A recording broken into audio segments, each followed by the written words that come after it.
then this is our 15-minute workout preparation. So this is the crown jewel of movement preparation for us.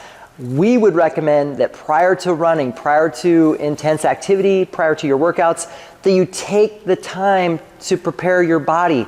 Your body will thank you. You are not 20 anymore, so try not to just jump in and work out. It doesn't make much sense. Your body will tell you over time that that is a problem, trust me. Whether it's an Achilles tendonitis issue, whether it's plantar fasciitis, whether it's some kind of shoulder issue. I mean, you don't want to push the envelope. You want to be smart about preparing your body for workouts. So this is the crown jewel because 15 minutes allows us plenty of time to get everything in. We can do reflexive performance resets. We can do neural resets. We can do myofascial preparation, and we can do dynamic movement and stretching and preparation. So wow, that is the crown jewel, guys. We're not going to spend all of that time because I'm assuming you've probably watched the out the door workout preparation. That was 1 minute and under, where we did zone 1 of the reflexive performance resets. We reset our diaphragm, we reset the glutes, we reset the psoas, we reset the abdominals. I mean, it was good stuff, great stuff. So definitely make sure you watch that. I'm also going to assume that you watched the 5-minute workout preparation. The 5-minute workout preparation, we were not only able to do zone 1, but we did zone 2 and zone 3 of reflexive performance resets. So we got into all the other positions. So make sure you take a look at how to effectively reset your body with reflexive performance resets. And then we moved into, and I'll assume that you watched the 10-minute prep. So the 10-minute prep, we did the first 2, right? We did zone 1 of the reflexive performance resets, we did zone 2, and we did zone 3, but now we have extra time. So I was able to get into the neural resets of rolling,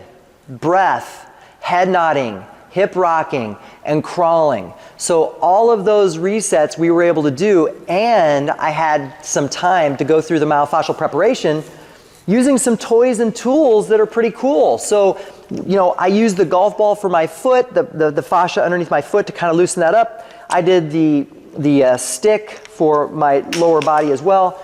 And you know, now when you're looking at the 15-minute, not only are we going to do all of those things, but now we're going to probably add on a few more myofascial toys and tools because it buys us a little bit more time. And what we can do is we can go into some dynamic movement, some really good things that really help your body move the way it's designed to move, and you're just kind of building these things on. It's like, you know, a building. You're putting, you know, the foundation, and then you're putting, you know, the first story and the second story and the third story, and you're getting ready to go. So let's assume that we've gone through, I think it was about 9.5 minutes where we went through the all 12 of the wake-up drills for the reflexive performance reset. We also did the neural reset stuff with the rolling and the crawling and the breath, and we also got into the myofascial prep. So let's say, just for time's sake, let's say we're at about 9 minutes with all that, right? We're under 10, we know that. So let's just say it's 9 minutes. So I've really got 6 minutes to take you from where you were in the 10-minute to now a 15-minute kind of prep. So as we've been doing, let's go ahead and start the clock. Let's do the 10-second countdown. Again, we're assuming that we're done with all those other things, so I don't have to show you those. You can look at the other videos. Excellent. We're on the clock now. So I've got a little extra time. I'm going to do a little bit more myofascial prep, and I'm going to hit my gluteals. So I'm going to cross that leg over. You don't have to, but I'm going to make it a little bit more intense. I'm going to hit those glutes, and I'm breathing and relaxing. Good. I could do that longer, but, you know, just going to hit that a little bit, breathe. It does feel a little sensitive. Trying to get all the way up that glute. Whew. This side's a little bit more intense. I just did a run today, so maybe that's something. Good. And then I'm going to hit my mid-back. Put my head in my hands and just try to roll that a little bit. I'm relaxing. Oh my gosh, this feels so good. I probably will burn some extra time here, so I apologize, but it feels too good. I can't stop. Don't get too low on here, and don't get too high. Mid-back.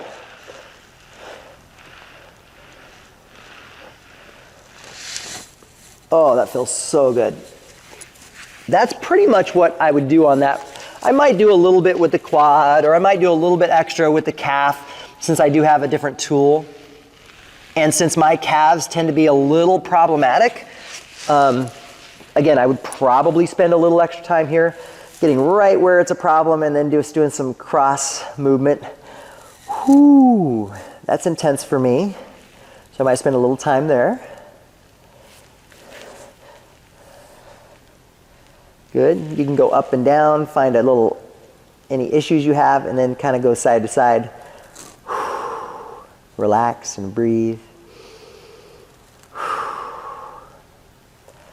Good, excellent. So we've just used a bunch of different toys.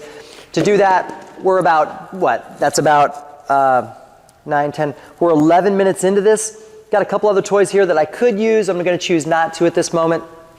And I'm just going to use this last little bit to just, go through some dynamic movements. So now, maybe I do a little cross crawling, right? A little forward, a little back. This is just kind of a little easier crawl. I could turn that into a little march, a little front, a little back. Maybe increase the intensity of that, give you a little hop. A little karaoke. Could go maybe a little bit longer. Good, and then maybe add in a few little dynamic stretches. Here's a little quad stretch. I'll go forward and back. So you can see me, I'm just grabbing my ankle, keeping tall. Maybe a little chest proud, a little half toe touch. Stretch the back side. Do that a little bit. Little gluteal cradle. Do a few of these.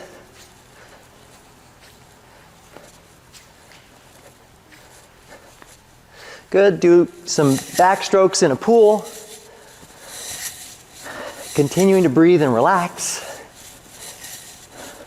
I could do a full set of Indian club work if I had some big time shoulder mobility issues. Not going to worry about that at this moment.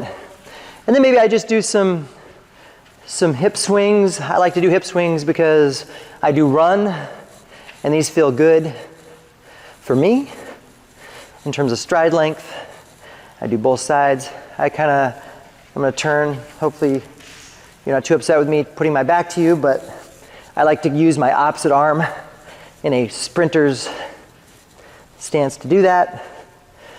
Could also do some other things in terms of side to side. Might depend on what activity you're doing. But all in all, that puts us, gosh, I guess we're at about 13, 15, because we added on from the 9 plus. We were probably at 9.5. I know we said about 9, but somewhere in there. So now we're up to almost, almost 14 minutes. We're definitely under 15. We've done some really nice things. We've added in that reflexive performance reset. We've done the neural resets. We've done some myofascial preparation. We turned that into some dynamic warm-up. And all in all, I'm feeling good. I'm feeling good to run. I'm feeling good to move. I'm feeling good to increase the intensity and make a workout happen. So I hope that's helpful to kind of show you what some options are. Obviously, it's not a rule. Your prep routine is going to have to be modified to fit your needs. You might have some personal issues that you need to correct, meaning that you have some corrective exercise, whether it's shoulder mobility or maybe it's some hip hinging stuff, some core activation stuff, maybe some ankle mobility stuff. So there's a lot of different things you need to do to personalize it, but that gives you a rough idea of what we might recommend for a 15-minute workout preparation.